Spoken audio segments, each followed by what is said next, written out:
اب اس صحیح. پر بھی گفتگو ہو قبلہ سکتی ہے کہ ہمارے یہاں بعض لوگ اب ذرا اپنے آپ کو زیادہ ماڈرن سمجھنے لگے ہیں اور ان تبرکات کو ذرا کچھ تنقید کی نگاہ سے دیکھتے ہیں، کرٹیسائز کرتے ہیں. اول تو کرٹیسائز کرنے والے کو اپنا سائز دیکھنا چاہیے،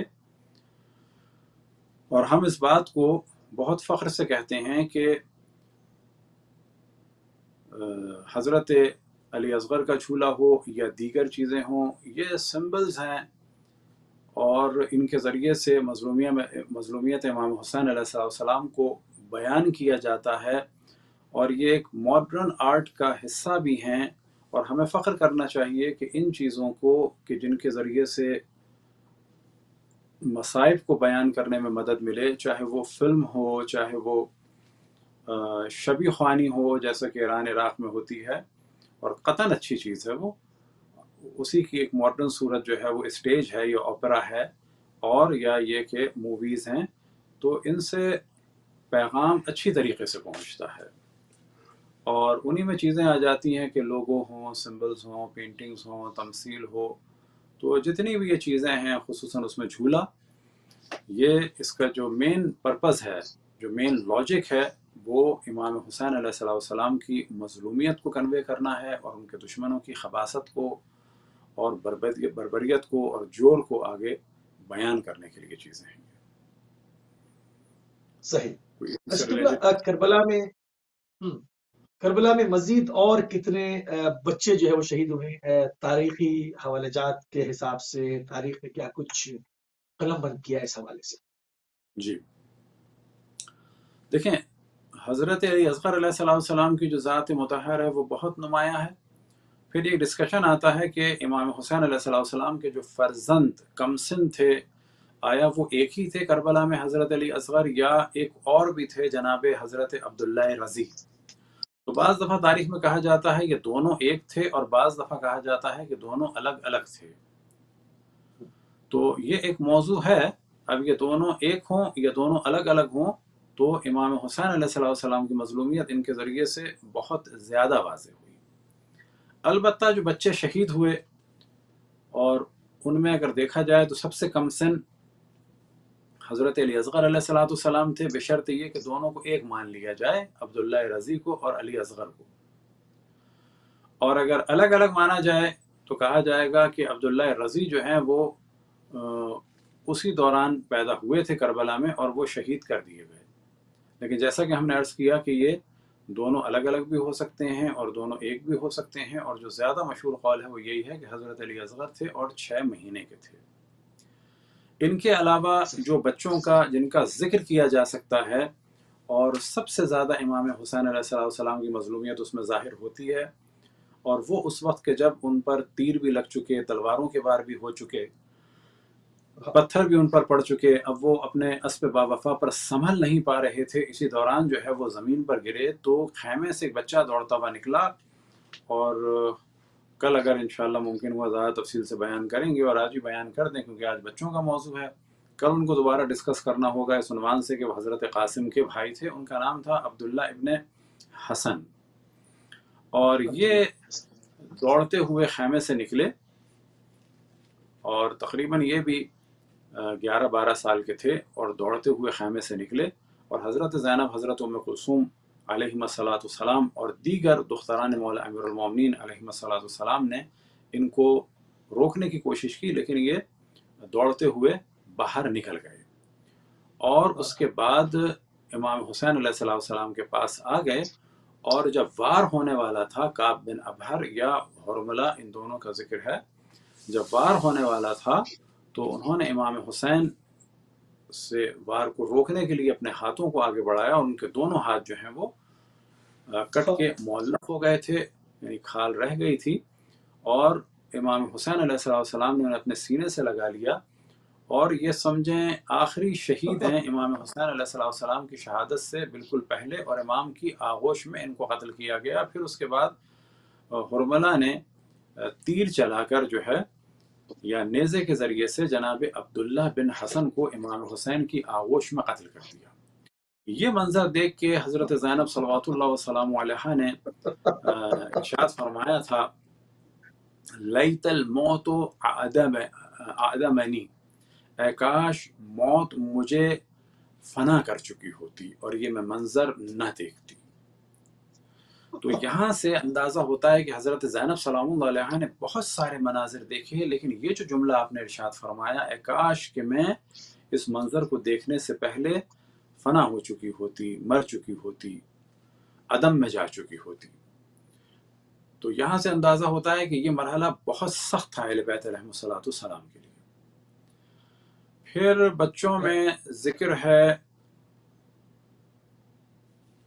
جناب مولا امیر المؤمنین کے دو نواسے تھے، جناب رقیہ بنت علی کے، نہ معذرت جناب خدیجہ بن علی کے، ایک کا نام تھا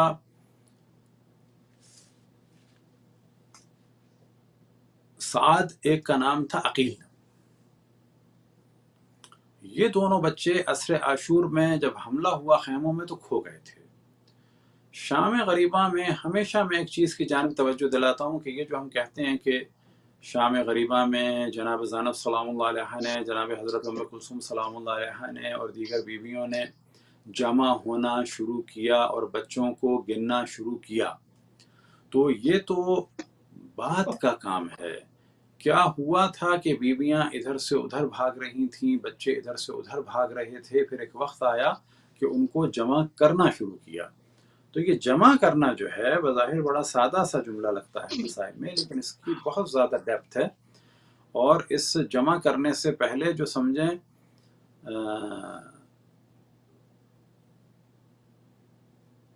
دوڑے ہیں بچے، یہ کہا جائے تفریق، اب تفریق تو ہمارے مائنس کے لیے یوز ہوتا ہے، لیکن یہاں پہ کہا جا سکتا ہے کہ جمع تو جب ہوئے ہیں کہ جب یہ بھاگے ہیں، جب یہ تفریق ہوئے ہیں، ادھر سے ادھر بھاگے ہیں بچے۔ تو یہ بھاگنے کا کیا سلسلہ تھا، کیوں بھاگ رہے تھے؟ تو جب شہادت امام حسین علیہ السلام ہوئی، سر نوک نیزہ پہ بلند ہوا، تو اسی شمر خبیث نے، کہ یاد رہے کہ شمر جو ہے یہ بیٹا ہے ذوالجوشن کا، اور ذوالجوشن جو ہے خود صحابی تھا، اور شمر جو ہے صحیح بخاری کے راویوں میں سے ایک راوی ہے، اور ذوالجوشن جو ہے صحابی تھا، اور علم الحدیث میں ان کے نزدیک جو ہے وہ خبیث جو ہے یہ تابعی تھا۔ تو یہ خامہ خواہی میں افراد کو امپورٹنس دینے کے لیے جو اصطلاحیں بنائی ہیں کہ جس نے بھی دیکھ لیا وہ صحابی، اور جس نے بھی صحابی کو پا لیا وہ تابعی، ان کی کوئی اتنی حیثیت نہیں ہے، اور یہ سب کچھ ہوا تھا اہل بیت علیہم السلام کے احترام کو اور ان کے فضائل کو کم کرنے کے لیے۔ خیر یہ ایک ضمنی گفتگو تھی۔ جب اس شمر خبیث پلیت نے صدا بلند کی، احرقوا بیوت الظالمین، ان ظالموں کے خیموں کو آگ لگا دو، اور پھر مال و اسباب لوٹا جانے لگا۔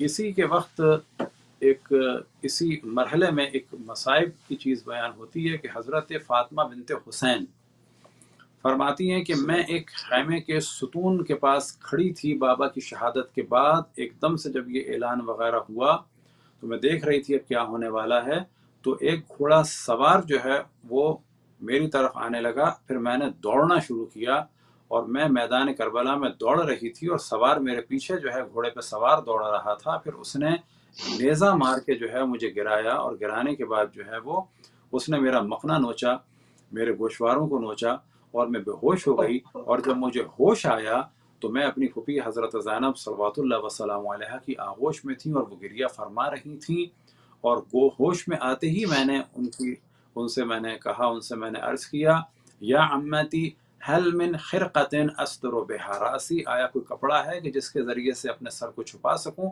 تو جناب زینب سلام اللہ علیہ نے ارشاد فرمایا، یا بنیتی عمتو کی مثلو کی، کہ اے میری بیٹی، اے میری بیٹی۔ اب یہ بیٹی کا ترجمہ جو ہے وہ جب بنیا کیا جائے گا تو اردو میں بیٹی کے لیے جو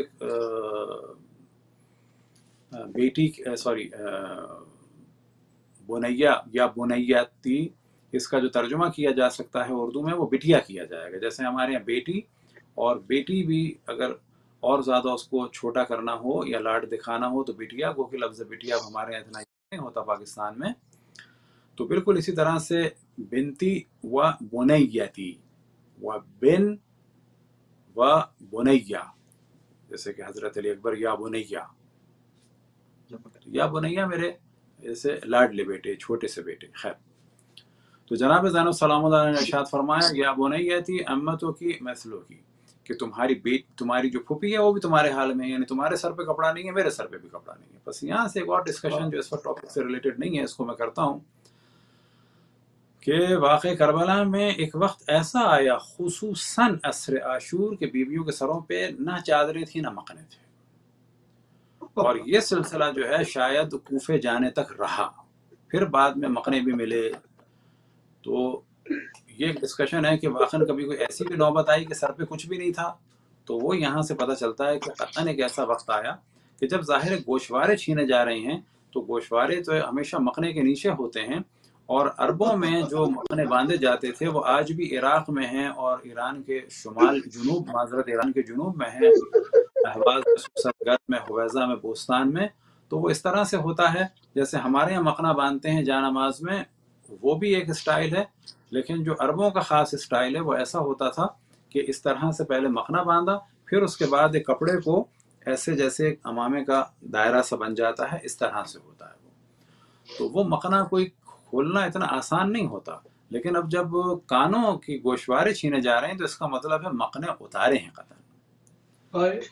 یہ سب کچھ ہوا اہل رسول کے ساتھ۔ اب آج اگر کوئی سوال کرے کہ جی محرم میں کیوں عزاداری کی جاتی ہے، تو واقعاً یہ اس کو آگے بڑھائیں اس کو، اور بلکہ اگر اس کو خالی اس جملے کو بھی آگے بڑھائیں تو اچھا ہے کہ جو یہ سوال کرے کہ عزاداری کیوں کرتے ہیں شیعہ، ہمیں ان سے سوال کرنا چاہیے اگر تم مسلمان ہو اور تمہارے پیغمبر حضرت محمد مصطفیٰ صلی اللہ علیہ وآلہ وسلم ہیں، اور محرم میں ان کے نواسے کو قتل کیا گیا، ان کی نواسیوں حضرت زینب اور حضرت کلثوم علیہم الصلاۃ والسلام اور باقی اہل بیت کو قتل بھی کیا گیا، ان کو اسیر کیا گیا، تو کیا تمہارا دل یہ نہیں کہتا کہ غمگین ہونا چاہیے ان کے اوپر؟ اگر مسلمان نہیں ہو مسلمان تو کوئی فرق نہیں، لیکن ہاں اگر انسان بھی ہوتے تو کرتے، کیونکہ عیسائی بھی تو کرتے ہیں۔ اب تو ویٹیکن سے نمائندے آتے ہیں امام حسین علیہ السلام کے غم میں شرکت کرنے کے لیے، نہیں آتے تو ان دشمنان رسول کے نہیں آتے، جو نام تو لا الہ الا اللہ محمد رسول، بعد میں محمد رسول اللہ لیتے ہیں، لیکن ان کے دلوں میں رسول اللہ کا احترام ہی نہیں ہے۔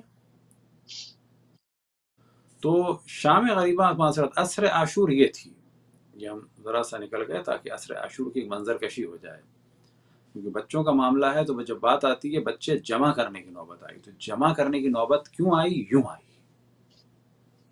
یہ ہوا تھا جو جمع کرنے کی نوبت آئی۔ یہ جملہ جو ہے واقعاً بہت بڑا جملہ ہے کہ بیویاں جمع ہونا شروع ہوئیں، بچوں کو جمع کرنا شروع کیا، بچوں کو گننا شروع کیا۔ مصائب کے لیے یہ اتنا کافی ہے، بچوں کو گننا شروع کیا، لیکن افسوس ہمارے 1.5 گھنٹے کے پڑھ پڑھ کے لوگوں کے دلوں کو سخت کر دیا۔ تو اسی دوران حضرت ختیجہ بنت علی، یہ ذہن میں رہے، جناب رقیہ بنت علی کی شادی ہوئی تھی جناب مسلم ابن عقیل سے، اور جناب ختیجہ بنت علی کی شادی ہوئی تھی جناب عبد الرحمن ابن عقیل سے۔ ان کے 2 بیٹے تھے سعد اور عقیل، یہ بھی کھو گئے تھے، یہ کھو کے چلے گئے کہیں بیابان میں، اور شام غریباں کو جب بچے گننے اور ڈھونڈنے کی باری آئی تو یہ نہیں ملے، صرف یہ نہیں تھے، ان کے علاوہ بھی یہ نہیں ملے۔ تو اب یہ بہنیں ڈھونڈنے کے لیے نکلیں۔ اب یہ ذہن میں رہے کہ جو منظر ہے وہاں کا، لاشیں جو ہیں وہ جا بجا پڑی ہیں، سر تن سے جدا ہیں، یہ ساری لاشیں جو ہیں، کیونکہ ان کی لاشیں اٹھا کے لے گئے وہ لوگ اپنے اکثر کی، اب یہاں لاشیں پڑی ہیں سب اہل بیت کی۔ اب ایسے میں حضرت زینب اور حضرت ام کلثوم اور باقی جو مقدس بیویاں ہیں یہ سب بچوں کو ڈھونڈ رہی ہیں، گن رہی ہیں۔ اب جب یہ پہنچی ڈھونڈتے ہوئے تو دیکھا دور ایک جگہ ایک پودا تھا کہ جس کو تاریخ میں کہا جاتا ہے مغیلان کا پودا، ایک بیابانی جھاڑی چھوٹی سی، تو اس میں یہ 2 بچے سہمے ہوئے چھپے ہوئے بیٹھے تھے۔ جناب زینب اور جناب ام کلثوم علیہم الصلاۃ والسلام آگے بڑھی اور بڑے پیار سے ان بچوں کو اٹھانا چاہا، لیکن جیسے ٹچ کیا گر گئے، یہ ان کا دم نکل چکا تھا۔ پھر ان کو اٹھا کے لائی ہیں، اور نگاہ پڑی ہوگی جب جناب خدیجہ بنت علی کی، تو وہ سوچ رہی ہوں گی میرے بچے میری بہنوں کی گود میں، اس کا مطلب بچ گئے، لیکن ان کے جنازے تھے۔ اب شام غریبہ یہ ہے، شام غریبہ جنازوں کے ساتھ، جنازے نہ فقط مقتل میں امام حسین کے، وہ بھی بہت بڑی مصیبت ہے، لیکن ساتھ میں بچوں کے جنازے بھی تھے۔ اسی عصر عاشور بھاگ دوڑ میں 2 بچے کھو گئے تھے حضرت مسلم کے، کہ جن کے مصائب پڑ جاتے ہیں طفلان مسلم کے، جناب محمد ابراہیم، وہ کھو گئے تھے، پھر وہ نہیں ملے، یہاں تک کہ اس قافلے کو لے گئے۔ یہ جو ہے ذہن میں کہ وہ کوفے 7 آئے تھے، 7 نہیں آئے تھے، 7 آنے والی روایت جو ہے وہ ایک ہے مقتل میں، لیکن اتنی وہ مصدقہ نہیں ہے۔ شیخ صدوق فرماتے ہیں یہ 2 بچے عصر عاشور کھوئے تھے، اور یہ زیادہ لاجیکل صحیح لگتا ہے، کیونکہ وہاں ان کی زوجہ نہیں آئی تھی، تو بچوں کے آنے کا سینس نہیں، وہ تو اکیلے آئے تھے، تو یہ 2 بچے بھی اسی دن کھوئے۔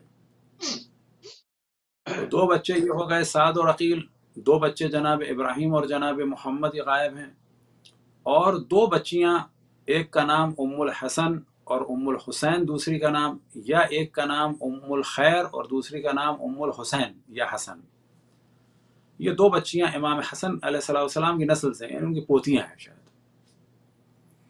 یہ 2 بچیاں بھی عصر عاشور جب خیموں پہ حملہ ہوا تو یہ 2 بچیاں بھی شہید ہو گئی تھیں۔ اسی طریقے سے حضرت مسلم ابن عقیل کے 2 بچے کھو گئے تھے جو بعد میں طفلان مسلم کے نام سے ہیں اور قتل ہوئے، اور ایک ان کی صاحبزادی کہ جن کے ساتھ راستے میں بھی امام حسین علیہ السلام نے بڑی تشفی کی، اور بعض دفعہ آتا ہے کہ جن کو اپنے سینے سے لگایا اور تشفی کی، اور انہوں نے سوال کیا کہ کیوں اتنا اظہار محبت ایکسٹرا آرڈنری آپ فرما رہے ہیں، کیا کچھ ہو گیا ہے میرے بابا کو؟ تو بعض دفعہ لوگوں کے ذہن میں یہ سوال بھی آ سکتا ہے کہ جناب حضرت مسلم جو ہیں وہ مولا امام حسین کے چچا زاد بھائی تھے، چچا زاد بھائی کی بیٹی جو ہے وہ نامحرم ہوتی ہے، تو کیسے ہو سکتا ہے کہ اسے گلے لگائیں یا پیار کریں؟ تو اس کا جواب یہ ہے کہ وہ امام حسین کے چچا زاد بھائی کی بیٹی بھی تھی، لیکن امام حسین کی بہن کی بھی بیٹی تھی، یعنی حضرت خدیجہ بنت علی، جو مومنین کی دیگر ازواج سے ایک صاحبزادی تھیں، ان میں سے ایک تھی خدیجہ بنت علی، جیسا کہ ہم نے عرض کیا۔ خدیجہ بنت علی کی شادی ہوئی تھی عبد الرحمن ابن عقیل سے، عبد الرحمن ابن عقیل کے یہ 2 بچے تھے، اور رقیہ بنت علی کی شادی ہوئی تھی جناب مسلم ابن عقیل سے، ان سے ایک جناب عبداللہ ابن مسلم تھے کہ جن کے بارے میں ڈسکشن ہے کہ شہدائے کربلا میں حضرت علی اصغر حضرت علی اکبر سے پہلے شہید ہوئے یا بعد میں شہید ہوئے۔ زیادہ مشہور قول حضرت علی اکبر پہلے شہید ہوئے، لیکن ایک قول یہ بھی ہے کہ حضرت مسلم کے فرزند تھے۔ تو ایک بیٹی جناب عاتقہ، یہی بیٹی کے جو راستے میں جن سے امام حسین علیہ السلام سے شفیع فرمائے، یہ بھی عصر عاشور قتل ہوئی، شہید ہوئی۔ صحیح۔ پھر اس کے بعد امام حسین کے فرزند تھے کہ آپ کے ذہن میں ہوگا شام میں ایک جگہ ہے مشہد السقط، حضرت محسن ابن حسین کی قبر۔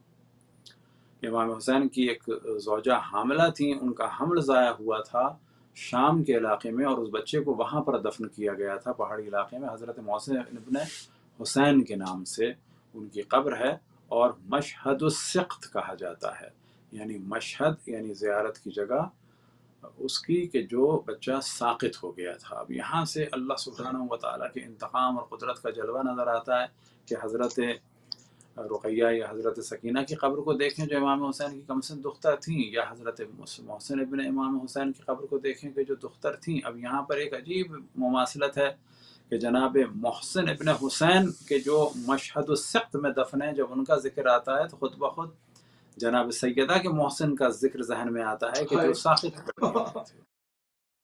اب عجیب بات ہے کہ یہ بھی محسن، وہ بھی محسن، یہ بھی سقط ہوئے، وہ بھی سقط ہوئے۔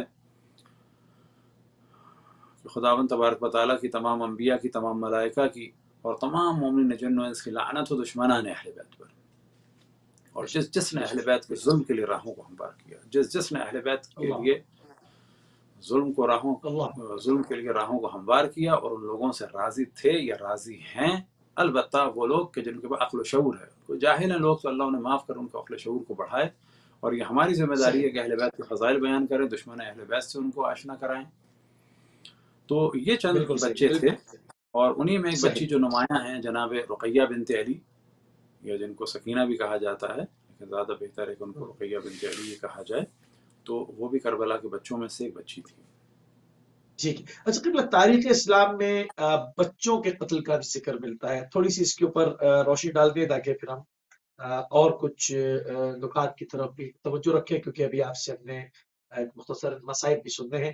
تو تاریخ اسلام میں بچوں کا قتل کیا کہیں گے آپ؟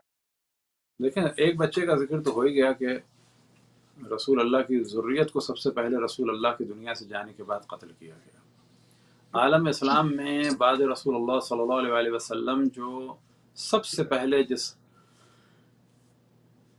گھر کا گھراؤ کیا گیا وہ گھر تھا خود رسول کی بیٹی کا۔ عالم اسلام میں سب سے پہلے جس مسلمان کو دھمکی دی گئی وہ حضرت فاطمہ سلام اللہ علیہ، وہ کہ ثقیفہ میں پٹائی لگی تھی، جو مہاجرین کی جانب سے جو انصار کی جانب سے کینڈیڈیٹ تھے۔ تو آج جناب ابوبکر کا نام نہیں ہوتا اگر وہ لوگ پاور میں ہوتے، تو پہلے خلیفہ ہوتے جناب سعد ابن عبادہ۔ تو سعد ابن عبادہ جو ہے یہ لوگ بیٹھے تھے اپنے خلیفہ بننے کے لیے، تو ان کی بھی پٹائی لگی تھی وہاں۔ بعد میں خیر ان کو مار بھی دیا، جناب عمر کے دور میں ان کو پا دیا گیا۔ یہ مشہور ہوا کہ جن کو جنہوں نے مار دیا، تو جنہوں نے مار دیا، لہٰذا ایک مناظرہ ہے جناب مومن طاق کا۔ مومن طاق امام جعفر صادق علیہ السلام کے گردوں میں سے تھے، اور اس زمانے میں اہل بیت کا دفاع کرنے والوں میں دو افراد سر فہرست تھے، جناب حضرت مومن طاق رضوان اللہ تعالیٰ علیہ، جن کو دشمنان اہل بیت کہتے ہیں شیطان الطاق۔ آپ کو تعجب ہوگا کیونکہ وہ طاق ایک محلہ تھا، وہاں کے تھے۔ اہل بیت ان کے لیے فرماتے تھے مومن طاق، وہ کہتے تھے شیطان الطاق۔ تو ان سے جب کہا گیا کہ حضرت علی اٹھ جاتے، تو انہوں نے ظاہر ہے جس کو جواب دیا اس کو بھی پتا تھا، کیونکہ جواب دینے کے لیے بعض دفعہ کنایتاً ضروری ہوتا ہے سامنے والے کو پتا ہو، تو انہوں نے جواب دیا کہ مولا علی ڈرتے تھے کہ جن نہ مار دیں۔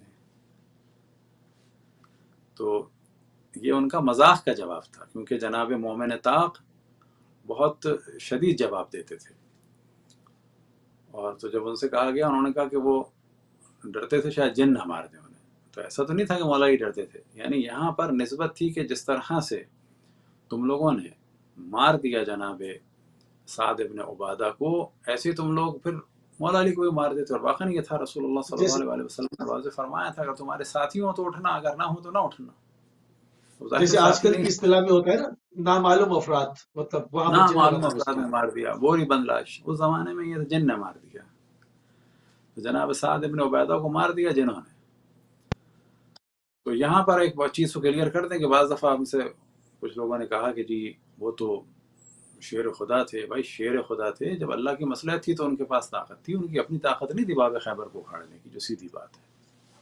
اور یہ اقرار انہوں نے خود فرمایا ہے، میں نے اپنی طاقت سے باب خیبر نہیں اکھاڑا، اللہ کی مصلحت تھی اس نے اکھاڑ دی۔ سوال یہ پیدا ہوتا ہے کہ آپ کے نزدیک وہ انبیاء سے زیادہ تو نہیں ہیں؟ انبیاء کو ہجرت کرنا پڑی، انبیاء کی نسلوں کو قتل کیا گیا، انہوں نے کیا کیا؟ حضرت ابراہیم نے کیا کیا؟ حضرت موسیٰ کیا کر رہے تھے؟ اصحاب کہف کیا کر رہے تھے؟ یا باقی انبیاء نے کیا کیا کہ ہر دفعہ معجزے دکھائے؟ تو یہ آ جاتے ہیں ہر دفعہ اس میں کہ جی مولا امیر المومنین معجزے سے سب کو بچا لیتے، اپنے آپ کو بھی بچا لیتے۔ اگر یہ سب کچھ کرنا ہوتا تو رسول اللہ صلی اللہ علیہ وسلم کے جو اصحاب انصار احد میں شہید ہوئے، تو یہاں پہ کہا جائے گا انہوں نے کیوں نہیں کچھ کر لیا؟ احد میں بالآخر ہوئے شہید کہ نہیں ہوئے؟ تو ہر دفعہ کام نہیں ہے کہ نبی اور امام معجزے دکھائیں۔ تو گفتگو چل رہی تھی تاریخ میں ہے ضمناً، تو پہلے بچے تو حضرت محسن ہی شہید ہوئے، بعد میں دو بچوں کا ملتا ہے۔ ایک آدمی تھا، اس کا نام تھا بسر بن ارطات لعنت اللہ علیہ، یہ بھی صحابی تھا، یہ معاویہ کا رائٹ ہینڈ تھا۔ اس کے بارے میں ایک ڈسکشن جو ہے اگر آپ لوگوں کو مل جائے یا سننے والوں کو مل جائے تو ایک ڈسکشن ان کا بھی تھا، وہ ہم نے کافی پہلے سنا تھا، اب ہمارے پاس نہیں ہے، وہ مولوی ساخ صاحب کا۔ تو انہوں نے بھی ذکر کیا کہ بڑا اس نے خون بہایا ہے، یعنی جو فگر ملتا ہے کہ جس نے لوگوں کو اس نے قتل کیا ہے تقریباً 30,000 افراد قتل کیے ہیں۔ بسر ابن ارطات صحابی ہے یہ۔ اس نے جناب عبید اللہ ابن عباس کے دو بچے تھے۔ اب یہ عبید اللہ ابن عباس کون تھے؟ یمن میں مولا علی کے گورنر، رشتے میں کون ہے؟ رسول اللہ صلی اللہ علیہ وسلم کے کزن کے بیٹے۔ ان کے دو چھوٹے بچوں کو، کہ جن میں ایک کا نام فضل تھا اور ایک کا نام عباس تھا، صحیح، یہ شاید قسم اور عباس، ان 2 بچوں کو قتل کیا باپ کے ساتھ، اللہ، خصوصاً ان 2 بچوں کو، پوری تاریخ شیعہ سنی میں یہ صحابی ہے۔ تو یہ سلسلہ بچوں کا رہا، یہ ہم نے تفصیل سے اس کو ڈسکس بھی کیا تھا جب مدینہ میں ایک بچے کو ذبح کیا تھا، تو اس وقت ہم نے تاریخ اسلام میں بچوں کے جی، قتل کے عنوان سے اس کو ذکر کیا تھا۔ پھر جب یہ اہل سنت کے دوسرے خلیفہ کا قتل کیا فیروز نے، اور فیروز کے بارے میں ابھی ہم نے آج یہ کلپ جو ہے اپلوڈ کیا ہے کہ ان کی جو شہادت کا سبب تھا وہ کوئی بھی اسلام اور مسلمین اور مجوسی اور فتح ایران سے تعلق نہیں تھا، مغیرہ ابن شعبہ کے جو گورنر تھا کوفے کا، اور جناب عمر کا پکا دوست تھا اور عرب کے مالدار لوگوں میں سے ایک تھا، تو یہ ان کا غلام، اس کا غلام تھا۔ وہ جب مدینہ آیا تو اس نے شکایت کی جناب عمر سے کہ یہ جو ہے مجھ سے روز پیسے لیتا ہے، کتنے لیتا ہے؟ تو بعض جگہ بیان ہوا کہ 100 درہم لیتا ہے ماہانہ، بعض جگہ بیان ہوا 2 درہم لیتا ہے۔ انہوں نے پوچھا تم کیا کرتے ہو؟ تو اس نے کہا میں بڑھئی بھی ہوں، رنگ کا کام بھی کرتا ہوں اور لوہار بھی ہوں۔ کہا تم تو اس سے زیادہ دے سکتے ہو، یعنی بجائے غریب کو سپورٹ کرنے کو انہوں نے گورنر کو سپورٹ کیا، مالدار آدمی کو سپورٹ کیا، یہاں سے اس کو طیش آیا۔ یہ چیز سبب بنی ہے قتل کرنے کی، یعنی اگر یہ پیسے دے دیتے یا روک دیتے تو صحیح، شاید وہ قتل نہ کرتے۔ ٹھیک۔ اچھا قبلہ، ابھی بھی بچوں کی ایک جانیں بیٹی جو تھی، ہے وہ جا اور رہی ہیں؟ اس کی ایک نہیں، اس کی ایک ابو جو فیروز، ان کا اس کا نام تھا فیروز، اصل میں نام تھا پیروز، پے سے صحیح جب ہے، عربی میں کر دیتے ہیں اس کو معرب تو ہو جاتا ہے فیروز، اصل میں فیروز صحیح، ہے، یا ہم اردو میں فیروز کہہ دیتے ہیں۔ تو اس کی کنیت تھی ابو لؤلؤ، لؤلؤ کہتے ہیں موتی کو، اور یہ لؤلؤ جو تھی اس کی بیٹی تھی، یہ خود بھی جوان آدمی تھا، بیٹی جو ہے وہ 5 6 7 سال کی تھی، قرآن پڑھتی تھی اور مسجد جاتی تھی، اس کو قتل کیا تھا۔ اچھا، فیروز کو تو اسی وقت قتل کر دیا گیا تھا، جو داستان ہے کہ وہ ایران آ گیا، ایسا کچھ نہیں ہے، وہ وہی مار دیا گیا تھا۔ اچھا، جو بیٹی تھی بعد میں اس کو مارا کس نے؟ فیروز کو تو لوگوں نے سب نے مار دیا، بیٹی کو کس نے مارا؟ بیٹی کو مارا عبید اللہ ابن عمر نے، اور 2 اور افراد کو مارا، ایک کا نام تھا جفینہ، ایک کا نام تھا ہرمزان۔ کیوں مارا؟ کہ یہ بھی ایرانی ہے، اور انہوں نے کہا میں مدینہ میں کسی غیر عرب کو نہیں چھوڑوں گا، بالکل جسے کہا جائے ایک نجادی بحث، نیشنلزم، غیر عرب کو نہیں چھوڑوں گا، اجمیوں کو ماروں گا سب کو۔ تو ہرمزان کو مارا، اور مارا کس کو؟ اپنا جفینہ کو۔ چلو جی، ان 2 کو مارا، کیوں مارا؟ کہ جی ہم نے دیکھا تھا یہ بات کر رہے تھے، لوگ بات کر رہے ہوں گے، اس سے کہاں ثابت ہوتا ہے کچھ۔ اور ساتھ میں اس 5 6 سال کی بچی کو مارا، لؤلؤ کو۔ کیوں مارا؟ تمہارے باپ نے جو ہے وہ قتل کیا ہے میرے باپ کا، اتنی چھوٹی بچی کو جا کے گھر میں گھس کے مارا ہے۔ بعد میں مولا امیر المومنین نے اس کا نوٹس لیا اور کہا کہ اس کا عبید اللہ کا قصاص کیا جائے گا۔ تو جناب عثمان نے عبید اللہ کو ظاہر سپورٹ کیا اور ایک نئی تھیوری دی کہ یہ اچھا نہیں ہے جس کا باپ کل مارا جائے تو آج اس کے بیٹے سے قصاص لیا جائے، کہ قاتل قاتل ہے، باپ مارے یا نہ مرے۔ پھر اس کو جو ہے وہ چپکے سے نکال دیا شام کی جانب، اور وہ پہنچ گیا معاویہ کے پاس، اور پھر وہ صفین میں مارا گیا۔ تو عورتوں کو مارنا، بچوں کو مارنا، وہ جو اسلام کا نیا ورژن آیا بعد رسول اللہ، اس میں سب کچھ ہوتا تھا، اور جتنے مظالم ہوئے اس زمانے میں، اگر اس کے بعد اگر کوئی اسلام سے نفرت کرے اس اسلام سے، تو کوئی برائی نہیں ہے، وہ صحیح کر رہا ہے، کیونکہ اسلام محمدی اور غلط سے اسلام صحیح، محمدی کے بعد جو نیا ورژن آیا وہ ایک جیسے نہیں ہے۔ بالکل ٹھیک۔ اچھا قبلہ، ابھی بھی بچوں کی جو ہے وہ جانیں جا رہی ہیں، اکثر ہم دیکھتے ہیں کہ یہ سب رپورٹ ہوتا رہتا ہے، مگر مسلمان جو ہیں اس حساب سے بیدار نہیں ہوتے، اس کی کیا وجہ کیا دیکھتے ہیں؟ دیکھیں، مسلمان تو خود اسلحہ دے رہے ہیں، البتہ یورپ والے بھی اسلحہ دے رہے ہیں کہ ان کو فکر نہیں ہے یمن میں بچوں کی۔ یہ بھی دوغلے لوگ ہیں، یہ بھی لاکھوں کو مارتے ہیں، جتنے استعمار گر لوگ ہیں، چاہے برٹشر کا استعمار ہو، چاہے امریکہ کے ہوں، چاہے کینیڈا والے ہوں، انہوں نے خوب نسلوں کو ختم کیا ہے یہاں کے نیٹیوز کی۔ اسی طرح سے برٹشر نے جو ہے وہ کالونیل سسٹم جب بنایا تو لوگوں کو مار مار کے تو بنایا ہے، یا آسٹریا میں جو ہے وہ ابورجنیز کو مارا، نسلیں ختم کی ہیں، جب نسلیں ختم کی ہیں تو انہوں نے بچے بھی مارے تھے، بڑے بھی مارے تھے۔ پھر کالوں کے بچوں کے ساتھ یہ لوگ جو ہے خود امریکن جو ہے وہ مگرمچھ کا شکار کرتے تھے، یعنی کالے کے بچوں کو، جو اپنا بلیک افریقن کے بچے ہوتے تھے، ان کو جا کے دریا کے پاس بٹھا دیتے تھے، وہ روتے تھے تو مگرمچھ ان کو کھانے کے لیے آتے تھے، تو ظاہر ہے جب وہ آتے تھے تو وہ منہ تو مار ہی لیتے تھے، بچہ تو مر ہی جاتا تھا، پھر وہ اس کا شکار کرتے تھے کیونکہ وہ سمجھتے تھے کہ یہ بچہ اور جانور جو ہے نا وہ برابر ہے۔ تو بالکل صحیح، یہ سب کچھ بالکل ظلم یہ لوگ بھی کرتے آئے ہیں۔ اچھا، عالم اسلام میں بھی بعد رسول اللہ صلی اللہ علیہ وسلم یہ ہوتا رہا۔ کربل پہلے حضرت محسن کا ہی ہوا، پھر یہ اور بتایا کہ اور یہ ہوئے، باقی حضرت علی اصغر صحیح، کا اور جو بچوں کا ذکر ہو گیا، ان کو دوبارہ ذکر نہیں کرتے، کہ چل رہا تھا، ہو رہا ہے، آج بھی ہو رہا ہے۔ بالکل ٹھیک، اب عام طور پر جو ہے وہ اس میں شک نہیں ہے کہ نان مسلم پھر بھی جو ہے عیسائی اور دوسرے لوگ تھوڑا سا شور مچا دیتے ہیں، لیکن مسلمان تو بیچارے کیا بیچارے، یعنی کچھ کرتے ہی نہیں ہیں۔ آج آپ حالت دیکھ لیں، موضوع سے ذرا سا ہٹ کے ہے لیکن ساتھ ہی ساتھ ہے، یہ بیت المقدس کا شور مچانے والے اب ابو ظبی نے قبول کر لیا، یہ کہاں ہیں سارے وہابی مولوی؟ اگر یہ یو اے ای شیعہ ملک ہوتا تو یہ کیا قیامت ڈھاتے، آپ یہ بتائیے۔ یو اے ای اگر شیعہ ملک ہوتا اور قبول کر لیتا، بالکل صحیح، کہاں ہے مفتی قبیسی یو اے ای کا، کہاں ہیں یہ سعودی سب مفتی، یہ کہاں ہیں پاکستان کے مفتی، کہاں ہیں فضل الرحمان صاحب اور دیگر لوگ؟ کیوں خاموش ہیں یہ لوگ؟ کیونکہ جی یو اے ای والے مالدار ہیں، بالکل کچھ ٹھیک، دے دیا ہوگا۔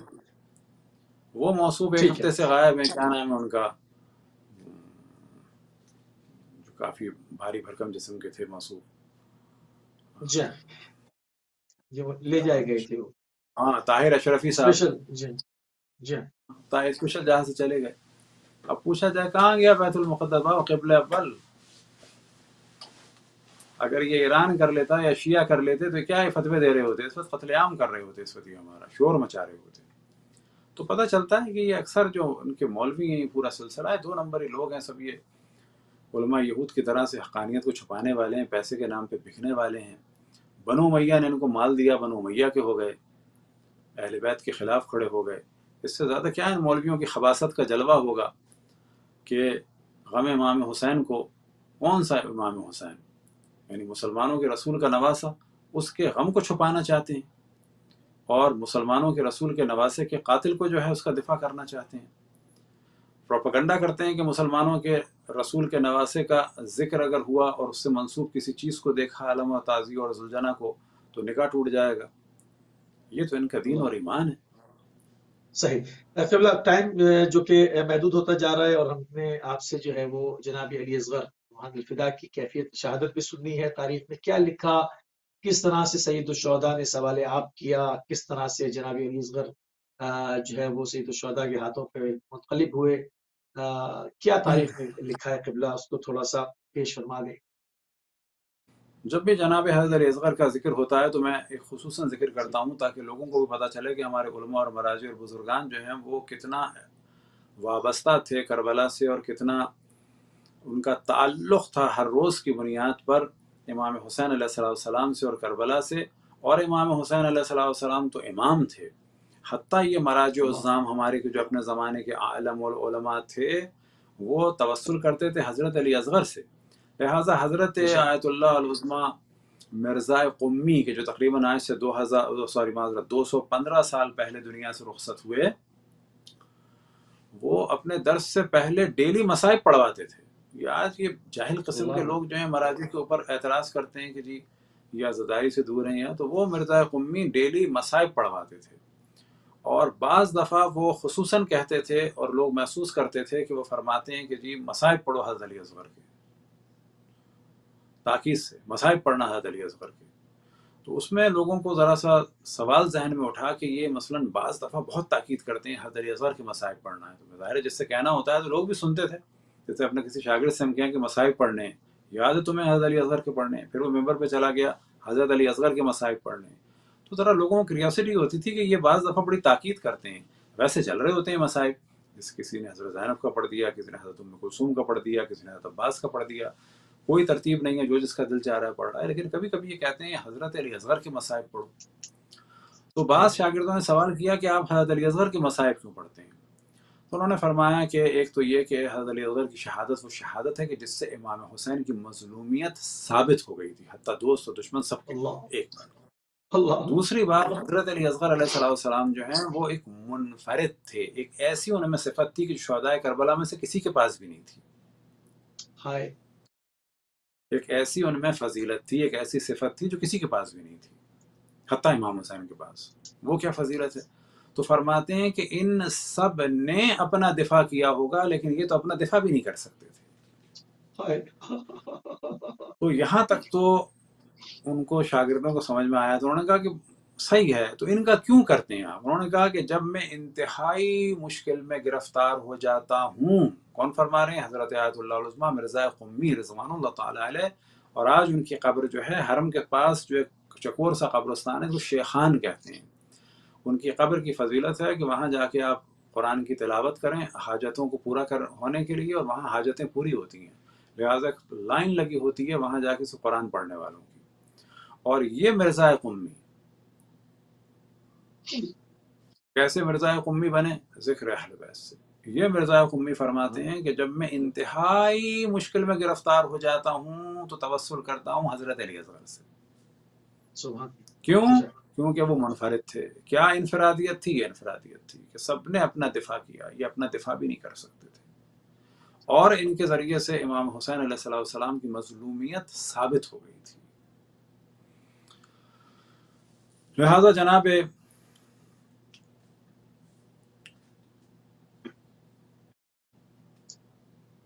مشہور عالم دین تھے حضرت آیت اللہ العظمیٰ مہدی بحر العلوم، انہوں نے قبر امام حسین علیہ السلام کی مرمت کی تھی ایک زمانے میں، خود کچھ حصے کھل گئے تھے، تو وہ فرماتے ہیں کہ حضرت علی اصغر کی جو لاش ہے وہ امام حسین کے سینے پہ ہے۔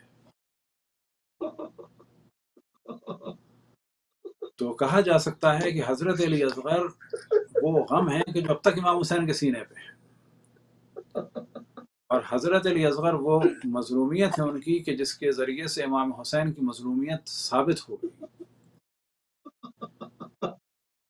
ایک وقت آیا کہ امام حسین نے جب گریے کی آوازیں سنی بیویوں کی، ایک وقت آیا کہ جب امام حسین نے صدا استغاثہ بلند کی اور بیویوں نے خبر دی کہ بچہ رو رہا ہے، تڑپ رہا ہے، لگ رہا ہے، امام حسین نے اس بچے کو اپنی آغوش میں لیا، اپنی ابا میں چھپایا، اور ممکن ہے کہ ان کی ظاہر نیت یہی ہو کہ دھوپ سے بچائیں حضرت علی اصغر کو، گرد سے بچائیں، چھوٹا سا بچہ ہے، اپنی ابا میں لے کے چلے۔ دشمن یہ سمجھے کہ شاید اب یہ رحم طلب کرنے آ رہے ہیں، رحم مانگیں گے، اور قرآن چھپا کے لا رہے ہیں، اب قرآن کو بیچ میں رکھیں گے اپنے۔ تو میں ہمیشہ کہتا ہوں کہ دشمن صحیح سمجھے تھے، یہ قرآن تو نہیں، البتہ قرآن ناطق کا پوتا تھا، اور یہ قرآن ناطق کا پوتا جو ہے کوئی خطبہ نہیں دے گا، فقط جو ہے اپنے سوکھے ہونٹوں پر جو ہے وہ زبان کی جنبش ہوگی، یہی ایسی فصاحت و بلاغت ہوگی کہ دشمن کی فوجوں میں ہلچل مچ جائے گی۔ اور عمر سعد کو، اب یاد رکھیں عمر سعد کون ہے؟ ابی وقاص کا بیٹا ہے، سعد ابن ابی وقاص کا بیٹا ہے، یہ سب کہتے ہیں شیعہ تھے، تو سعد ابن ابی وقاص جو ہے وہ شیعہ تھا، سعد ابن ابی وقاص صحابی نہیں تھا، یہ صحابی کا بیٹا ہے، عمر ابن سعد ابن ابی وقاص کا جو یزید کی فوج کا گورنر، جو یزید کی فوج کا کمانڈر، وہ کہتا ہے جب امام حسین علیہ السلام نے گفتگو فرمائی کہ اگر تمہیں مجھ سے دشمنی ہے تو ہے اس بچے کا کیوں قصور ہے کہ جو بھوکا پیاسا ہے۔ جب گفتگو فرمائی رہے تھے تو عمر سعد نے کہا اقطع کلام الحسین، حسین کے کلام کو منقطع کر دو، اور جب یہ کہا تو سب نے اپنے نمبر بڑھانے کے لیے کچھ کرنا تھا، تو اس میں ہرملہ جو تھا یہ تیر چلانے میں بہت ماہر تھا۔ اب یہ ذہن میں رہے کہ پیچھے ایک باسکٹ سی یا ایک چیز لگی ہوتی ہے، اس میں تیر ہوتے ہیں، ایک گول ڈبے کی مانند یا کسی چیز کی مانند، اب اس میں سے ایسے کر کے تیر نکالنا ہوتا ہے۔ اب ایک تیر فرض کریں یہاں پر ہے، اس کو ہاتھ لگا کے دیکھنا ہے کہ یہ تیر جو ہے وہ ایک شعبے کا ہے یا سے شعبہ ہے۔ سے شعبے والے جو ہیں وہ گھوڑے اور اونٹ کو جس سے مارا جاتا ہے۔ اب اس نے یہ تیر لیا اور فوراً لگا کے چلایا، اور جو سے شعبہ تھا یہ تیر چلا، تو سمجھے مصائب ہم نے بیان کر دیے۔ تو جا کے یہ تیر جناب علی اصغر علیہ السلام کے گلے میں بعد میں لگا. یہ تیر جا کے 3 جگہ لگا. پہلے لگا حضرت فاطمہ سلام اللہ علیہ کے کلیجے میں لگا. حضرت فاطمہ سلام اللہ علیہ کے سینے کو چیرتا ہوا یہ تیر نکلا تو جناب علی اصغر علیہ السلام کی گلوئے مبارک میں لگا اور ان کو اس طرح سے ذبح کیا کہ روایت میں نقل ہوا فقط ذبح الطفل من الاذن الى الاذن کہ بچہ باپ کی آغوش میں ذبح ہو گیا اس کان سے لے کے اس کان تک. بعد میں یہ تیر جناب امام حسین علیہ السلام کے بازو میں پیوست ہو گیا. ایک تیر ہے لیکن اس نے 3 جگہ پر حملہ کیا. قلب مطہر حضرت فاطمہ سلام اللہ علیہ پہ، گلو مبارک حضرت علی اصغر پہ اور بازو مبارک امام حسین علیہ السلام پر. ایک وقت آیا کہ ندائیں گریے کی بلند ہو گئیں، بیویوں کی گریوں کی ندائیں بلند ہو گئیں. امام حسین علیہ السلام کی زبان پر ایک جملہ آیا رضن بقضائه وتسلیما لامره انا للہ وانا الیہ راجعون. وہ حسین کے جو لاشوں پہ لاشیں اٹھا کے لا رہے تھے لیکن علی اصغر کا یہ چھوٹا سا لاشا لے کر ماں کے پاس جانے کی امام حسین میں بھی طاقت نہیں تھی. کبھی آگے بڑھتے تھے انا للہ وانا الیہ راجعون اور کبھی پیچھے آتے تھے رضن بقضائه وتسلیما لامره انا للہ وانا الیہ راجعون. یا اللہ جس جس نے رسول اللہ جناب سیدہ رحمہ پہ ظلم کیا ان سب پہ لعنت فرما. جو جو ظلم میں شریک ہوا، جس جس نے ظلم کی راہوں کو ہموار کیا ان سب پہ لعنت فرما. جزاک اللہ قبلہ، انتہائی مشکور ہیں اور ممنون ہیں. آپ نے ایک مرتبہ پھر اپنا قیمتی ٹائم اہل بیت ٹی وی کو دیا. نہایت آپ کے ممنون ہیں. ناظرین، ہمارے پروگرام کا وقت تمام ہوا اور جو ہے وہ آپ سماعت فرما رہے تھے علامہ سید شہریار رضا عابدی علیہ السلام، شہریار رضا عابدی صاحب کو. اور آج ذکر ہوا جناب علی اصغر رضی اللہ عنہ الفدا کا 6 محرم کے مناسبت ہے. 6 محرم کو پوری دنیا میں زیادہ تر جو ہے وہ جھولا برآمد کیا جاتا ہے. جناب علی اصغر علیہ السلام کی یاد کو تازہ کیا جاتا ہے، ششمہ حسینی کی یاد منائی جاتی ہے. اسی کے اوپر ہمارا آج کا پروگرام تھا. ہمیں اجازت دیجیے، آپ سے ہوگی انشاءاللہ کل ملاقات. السلام علیکم ورحمۃ اللہ وبرکاتہ.